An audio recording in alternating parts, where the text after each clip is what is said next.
میری بہویں ڈرامے میں فبیہہ تو مہک کے پیچھے ہاتھ دھو کے پڑ چکی ہے اور لگتا یہی ہے کہ آنے والی ایپیسوڈز میں فبیہہ مہک کے ہونے والے بچے کا بھی نقصان کرنے والی ہے۔ ویسے اس ڈرامے میں جس بہو کے ہاتھ میں اختیار آتا ہے وہی بہو بری بن کے سامنے آتی ہے۔ پہلے جب آصف صاحب نے مہک کو گھر کی ذمہ داری سونپی تھی تو مہک پہ غصہ آتا تھا، جس طرح وہ خود تو سارا دن موبائل استعمال کرتی رہتی تھی لیکن فبیہہ اور ایمان پہ اپنے حکم چلاتی رہتی تھی۔ اور اب جب سے فبیہہ کو ذمہ داری سونپی ہے فبیہہ تو بالکل ہی آؤٹ آف کنٹرول ہو چکی ہے۔ دراصل فبیہہ مہک سے اسی بات کا بدلہ لے رہی ہے کہ جب مہک کو گھر کا بڑا بنایا تھا تو مہک جس طرح فبیہہ سے کام لیتی تھی اور اس کے اوپر ریسٹرکشنز لگاتی تھی،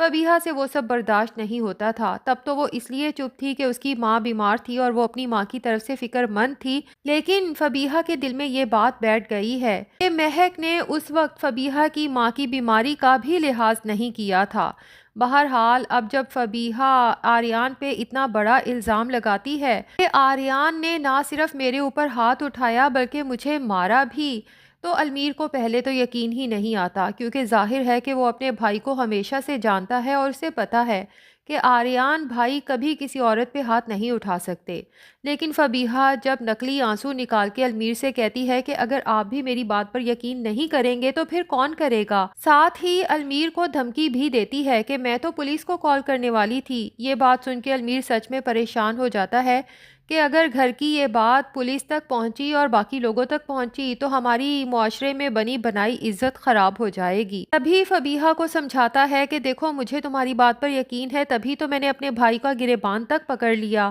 مجھے امید ہے کہ آج کے بعد بھائی ایسا کچھ نہیں کریں گے، اور اگر دوبارہ کبھی ایسا کریں گے تو میں تم سے وعدہ کرتا ہوں جیسا تم چاہو گی ویسا ہی ہوگا۔ جبکہ دوسری طرف مہک، جسے پتا ہے کہ اس کا شوہر بے قصور ہے اور فبیہہ یہ سب جان بوجھ کے کر رہی ہے، پہلے تو مہک فبیہہ کو ہی سمجھانے کی کوشش کرتی ہے کہ جو کچھ تم کر رہی ہو اس سے صرف رشتے بگڑیں گے اور گھر کا ماحول خراب ہوگا، لیکن فبیہہ کی بلا سے رشتے بگڑیں، گھر کا ماحول خراب ہو، فبیہہ کو ان تمام چیزوں سے کچھ لینا دینا نہیں، وہ بس اپنے اقتدار کو اپنے ہاتھوں سے اب نہیں جانے دینا چاہتی۔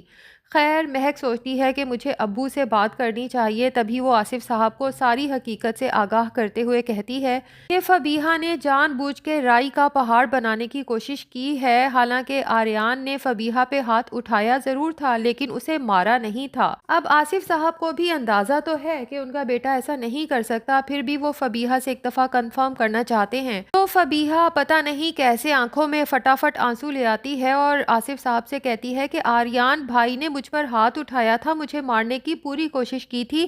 میں تو پولیس میں کمپلین کرنا چاہتی تھی، وہ تو المیر نے مجھے روک لیا۔ اب پولیس کا سن کے تو مہک اور آصف صاحب دونوں ہی پریشان ہو جاتے ہیں، کیونکہ فبیہہ سے کسی چیز کی امید نہیں، وہ اگر کہہ رہی ہے تو پولیس میں کمپلین کر بھی سکتی ہے۔ اب ایسے میں آصف صاحب ڈر بھی جاتے ہیں اور مہک کو ہی سمجھاتے ہیں کہ بیٹا کوشش کرنا کہ گھر کا ماحول خراب نہ ہو، اور آریان سے بھی کہنا کہ اپنے غصے پہ قابو رکھے، عورتوں کے معاملات میں مردوں کا بولنا بنتا نہیں ہے۔ خیر، مہک تو شاید پھر بھی سمجھ جائے گی، لیکن فبیہہ اب تمام حدیں کراس کرنے والی ہے، کیونکہ فبیہہ سوچتی ہے کہ مہک اپنی پریگنینسی کا بہانہ بنا کے ہی کام سے جان چھڑاتی ہے نا، اور ہر وقت اپنی پسند کے کھانے بنوانے کا کہتی ہے اپنی پریگنینسی کا بہانہ بنا کے، تو کیوں نہ اس کی پریگنینسی کو ہی ختم کر دیا جائے۔ تبھی فبیہہ کچن کی انٹریس پہ آئل گرا دیتی ہے اور خود آرام سے اپنے کمرے میں جا کے انتظار کرتی ہے۔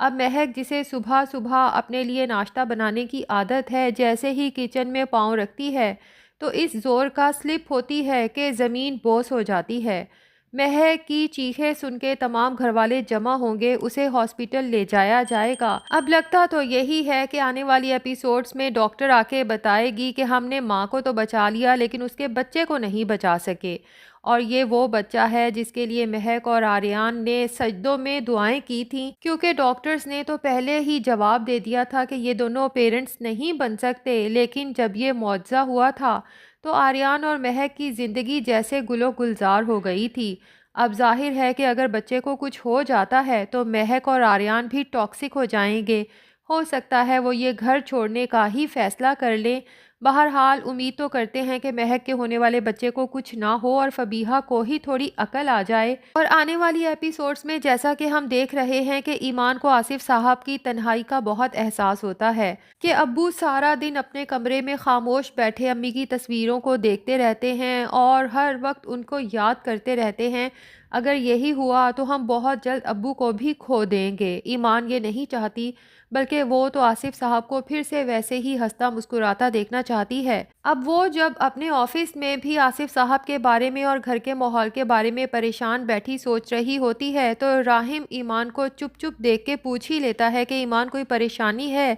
تو اپنا دوست سمجھ کے مجھ سے شیئر کر سکتی ہو سکتا ہے میں تمہیں کوئی اچھا مشورہ دے دوں۔ تو ایمان راحم سے ڈسکس کر ہی لیتی ہے۔ تب راحم ہی ایمان کو مشورہ دیتا ہے کہ میں تو کہتا ہوں کہ انکل کی دوسری شادی کروا دی جائے۔ پہلے تو ایمان کو یہ بات کافی معیوب لگتی ہے، لیکن راحم جب اسے کنونس کرتا ہے کہ جب کوئی نوجوانی میں اپنا پارٹنر کھو دیتا ہے تو ہمیں اس کی شادی کی فکر ہوتی ہے، حالانکہ جس عمر میں انکل ہیں اس عمر میں پارٹنر کی زیادہ ضرورت ہوتی ہے تاکہ انسان اپنے دل کی باتیں کسی سے شیئر کر سکے۔ اب ایمان کو راحم کی بات ٹھیک تو لگتی ہے، لیکن وہ راحم سے کہتی ہے کہ ایسا پاسبل نہیں، کیونکہ ابو امی سے بہت پیار کرتے تھے اور وہ امی کی جگہ کبھی کسی کو نہیں دے سکتے۔ لیکن راحم سمجھداری کا مظاہرہ کرتے ہوئے ایمان کو کہتا ہے کہ انکل کو ضرورت بھی نہیں کہ امبر آنٹی کی جگہ کسی کو دیں، لیکن انکل اپنی زندگی کی تنہائی دور کرنے کے لیے کسی اور کو تو اپنی زندگی میں جگہ دے سکتے ہیں نا۔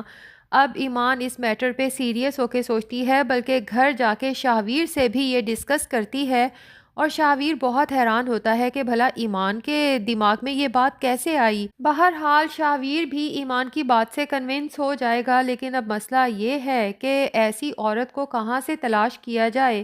جو ان کے ابو کے ساتھ شادی کرنے کو تیار ہو جائے، جبکہ گھر کا ماحول پہلے ہی بہت کشیدہ ہو چکا ہے۔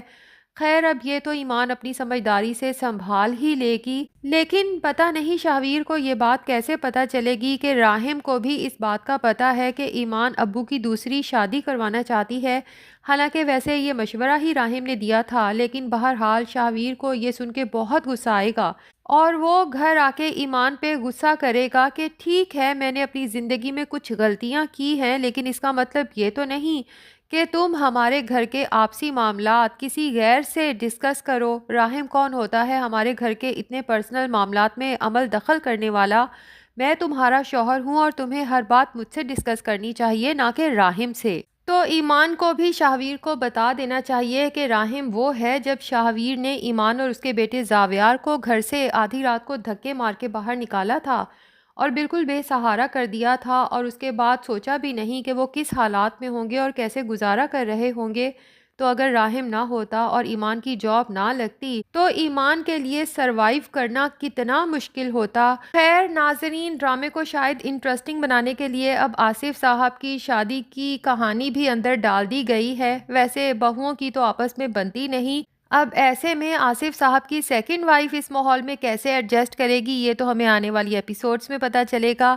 فی الحال تو دعا کرتے ہیں کہ فبیہہ کی ساری چالیں ناکام جائیں اور مہک کے ہونے والے بچے کو کچھ نہ ہو۔ آپ کا اس کے بارے میں کیا خیال ہے؟ کمنٹس کا انتظار رہے گا۔ ہمارا ریویو پسند آیا ہے تو ویڈیو کو لائک اور چینل کو سبسکرائب بھی کر دیں۔